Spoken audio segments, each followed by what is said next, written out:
वादा किया था जल्द से जल्द अगला वीडियो लेकर आऊँगा, जिसके अंदर आपको वही एक्सरसाइज 5.2 का एनसीईआरटी क्लास 10 का जो बाकी जो रह गए वो क्वेश्चन वो सॉल्व करूँगा।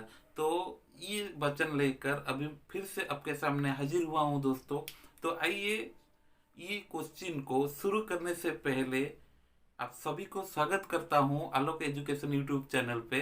अब देखिए, जो पिछला वाला जो वीडियो मैंने अपलोड किया था उसके अंदर आपका 4 से लेकर 10 क्वेश्चन तक वहां पर मैंने अपलोड कर दिया था। अब आगे जो करवाने जा रहा हूं वो अब देखिए और आपको समझ में आ ही जाएगा। ठीक है, चलिए देखते हैं।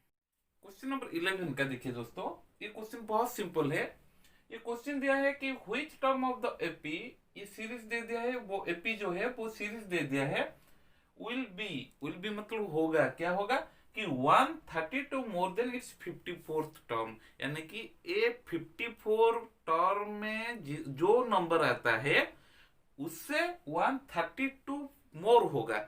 मतलब सपोज कीजिए कि ए 54 में आता है सपोज एक्स, तो ऐसा कौन सा टर्म होता है जिस जहां पर आपको मिलेगा x प्लस 132, यानी कि ये एपी सीरीज दिया है। तो पहले इसके अंदर आपको a तो मिल जाएगा, d निकालिए पहले इसका solution. a equal to 3, common difference सी डी 15 माइनस 3 यानी कि 12। मेरे को क्या चाहिए, A54, यानी कि A plus 54 minus 1 into D, यानी कि A प्लस 53D। तो इधर देखिए A54 मिल गया आपको, A प्लस 53D। तो A प्लस 53D यानी कि A मिल गया 3 प्लस 53 इंटू डी हो गया आपका 12। 3 प्लस 12 3 जार 36, 3 2 5 जार 60 प्लस 3 63 639, मतलब ए 54th टर्म हुआ है आपका 639। ऐसा कौन सा टर्म है इससे 132 मोर, मतलब 132 मोर यानी कि 639 प्लस 132 7 7। तो कौन सा टर्म है, यानी कि n आपको निकालना है जहां पर a n मिला है 771। So that we can write here a n equal to a plus n minus 1 into d. This implies that a n यानी कि 771 इक्वल टू a मिल गया आपको जो 3 यहाँ पर पुट कर दीजिए, n माइनस 1 इंटू डी भी मिल गया है 12। दिस इंप्लाइज दैट, इधर देखिए 771 equal to 3 plus 12n minus 12। 771 equal to minus 9 plus 12n, so that 12n equal to 771 plus 9 यानी कि 780। 12n हुआ है 780। तो n कितना होगा, इधर इधर में कर लेता हूं, n equal to 780 by 12,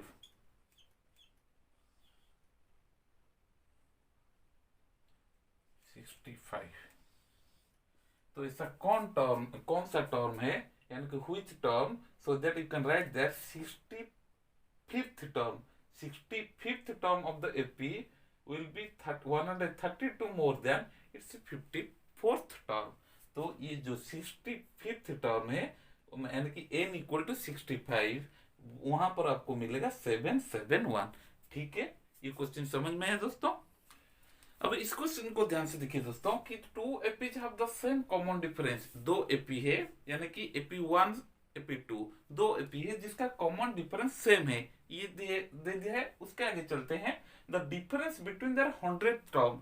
100 term क्या होगा, पहले लिखिए AP1, ये होता है AP2, इसका 100 टर्म क्या होगा, A प्लस सपोज इसका पहला जो ए तो सेम नहीं है ना, बाकी जो कॉमन डिफरेंस वो सेम रहता है, यानी कि 99D, क्योंकि 100 टर्म दिया है ना, A1 प्लस 99D। तो इसका सपोज कीजिए कि पहला वाला टर्म होता है A2, मतलब ए किसी का सेम नहीं दिया है, ए डिफर करेगा पर डी सेम रहता है, यानी कि A2 प्लस 99D। तो 100 टर्म का डिफरेंस कितना दिया है, 100। तो अकॉर्डिंग टू क्वेश्चन हम लिख सकते हैं यहाँ पे according to ATQ, this minus this equal to क्या दिया है, 100, यानी कि A1 plus 99D minus bracket दे देता हूं क्योंकि माइनस रहता है ना, जब ब्रैकेट ओपन हो जाएगा तभी ये चेंज हो जाएगा sign. A2 plus 99D equal to 100। This implies that A1 plus 99D minus A2 minus 99D equal to 100, plus 99D minus 99D plus 99D cancellation। अब A1 minus A2 is equal to 100।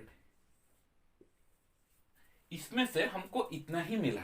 अब आगे देखते हैं क्या पूछा है कि what is the difference between the 1000 term. अरे यार ये तो बहुत आसान हो गया। अब 1000 टर्म मतलब AP1 का 1000 टर्म क्या होगा, A1 प्लस 999D, और इसका क्या हो जाएगा, A2 प्लस 999D। डी याद रखिए, डी सभी का सेम है क्योंकि वो क्वेश्चन में दे दिया है have the same common difference. Most important ये नोट कर दीजिए, कॉपी पेन पे लिख दीजिए। क्वेश्चन अगर समझ में नहीं आए तो बार बार पढ़िएगा प्लीज।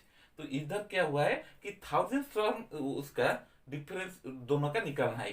तो दिस इंप्लाइज दैट, इसका अब डिफरेंस में लिख रहा हूं, A1 plus 999D minus of A2 plus 999D, right. A1 plus 999D minus A2 minus 999D। अब देखिए इधर प्लस 999D माइनस 999D, अब ये कैंसल हो गया। अब आपको क्या मिला, A1 माइनस A2। तो A1 माइनस A2, इससे पहले मेरे को कितना मिला था, कितना मिला था बताइए, 100 मिला था। ये भी हो जाएगा 100 क्योंकि A1 माइनस A2 100 था ना। तो इधर में इस जगह पे हम क्या कर सकते हैं, 100 लिख सकते हैं। तो इसका 100 टर्म डिफरेंस जितना आएगा 1000 टर्म डिफरेंस उतना ही आएगा। देखिए ठीक है। अब चलते हैं क्वेश्चन नंबर 13 की ओर। क्वेश्चन नंबर 13 में दिया गया कि how many 3 digit numbers are there divisible by 7। 3 digit number कितने ऐसे हैं जो कि 7 के साथ डिविजिबल हो सकते हैं।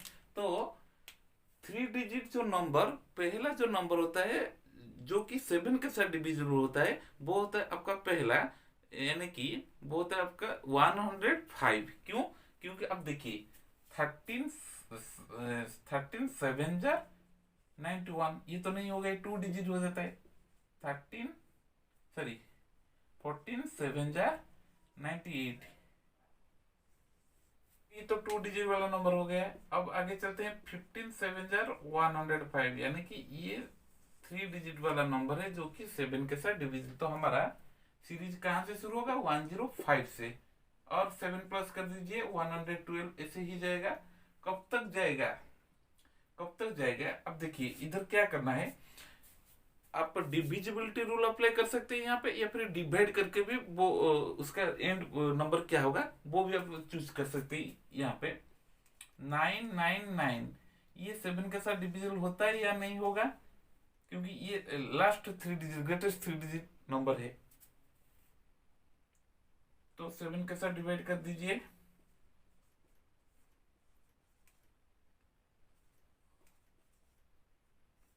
तो देखिए 7 4 जा 28, 19 7 2 जा 14 5, तो ये डिविजिबल नहीं हो रहा है।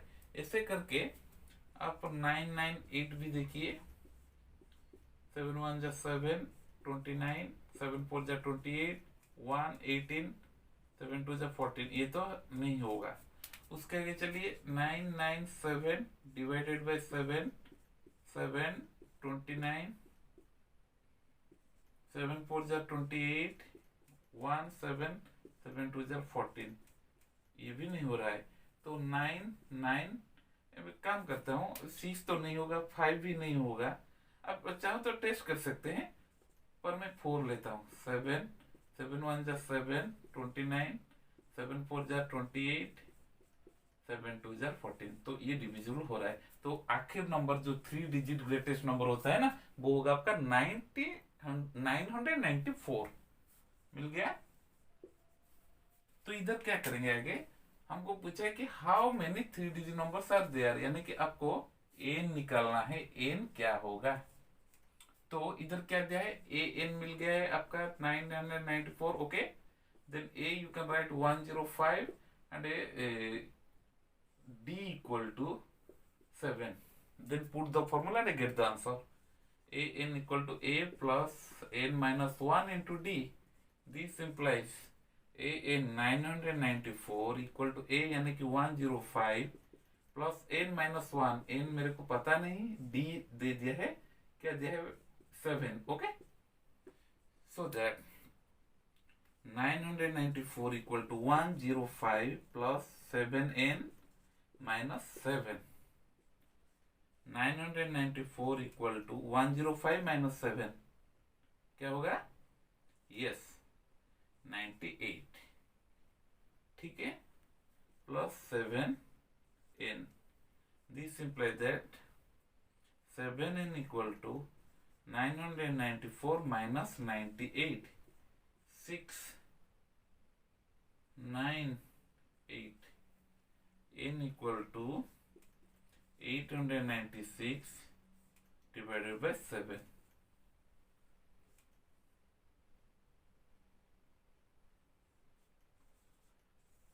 So how many 3 digits numbers are there divisible by 7? तो 128 ऐसे नंबर होते हैं जो कि 7 के द्वारा डिविजिबल है, वो फिर 3, वो तो आपका 3 डिजिट नंबर है। तो how many 3 digit numbers are there divisible by 7? 128 numbers are there which are exactly divisible by 7। ठीक है, देखिए दोस्तों क्वेश्चन नंबर 14 में क्या दिया है कि हाउ मेनी मल्टीपल्स ऑफ 4, 4 का मल्टीपल 4 8 12 16 ऐसे ही जाएगा ना, 4 का मल्टीपल, ये 4 या 5th क्लास में पढ़े होंगे। तो how many multiples of 4 lie between 10 and 250, जो दो नंबर दिया है 10 एंड 250, इसके अंदर कितने ऐसे नंबर होते हैं जो कि 4 का मल्टीपल होगा। तो ये पहले जो क्वेश्चन मैंने क्वेश्चन नंबर 13 में किया था, ये बिल्कुल उसका ही बराबर है, उसी का ही बराबर है। तो कैसे करेंगे, 10 तो नहीं होगा, 10 के बाद 11, 11 तो 4 के साथ डिविजिबल नहीं हो रहा है। उसके बाद हम जाएंगे 12, यस 12 इज डिविजिबल बाय 4। सो 4 का एक मल्टीपल होता है 12 जो कि 10 के बाद आता है। 12 16 मल्टीपल ऑफ 4 ना, ऐसे 4 ऐड कर करके जाना, 20 ऐसे। पर 250 इधर हम नहीं लिख सकते क्योंकि 250 इज नॉट डिविजिबल बाय 4। तो हमको कैसे पता चला कि कौन सा लास्ट डिजिट होगा, 249 भी नहीं होगा क्योंकि आप 2 डिजिट लास्ट 2 डिजिट ले जाइए। 50 is not divisible by 4, then 249, yes it is also not divisible by 4।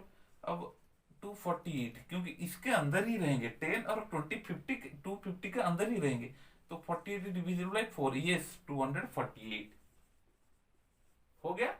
अब क्या करेंगे, ए निकालिए, ए हो गया 12, डी हो गया 16 माइनस 12 4। अब आपका ए एन भी मिल गया 248। अब बहुत सिंपल हो गया है, ए एन निकालिए, a n equal to a plus n minus 1 whole into d.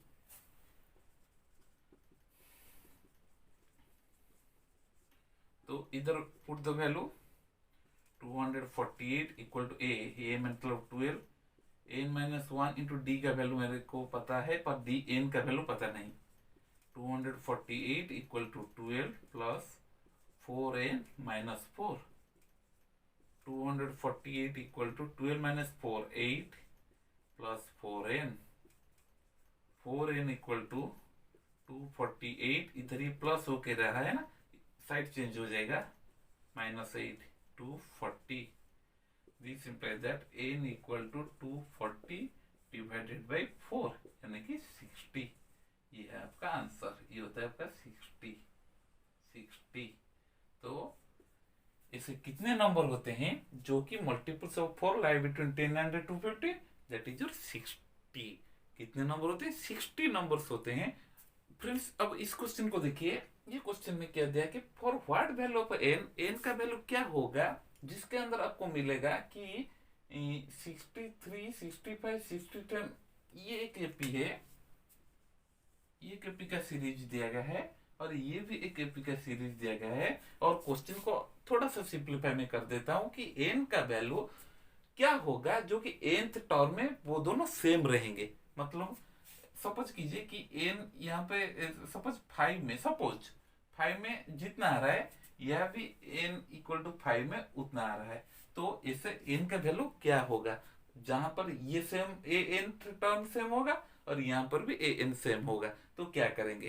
तो इधर सिंपल हमको इंस्ट्रक्शन दिया है कि the n term of p and this one and this one equal, तो इधर an जितना होगा उधर भी an उतना होगा, यानी कि n सभी का सेम रहेगा।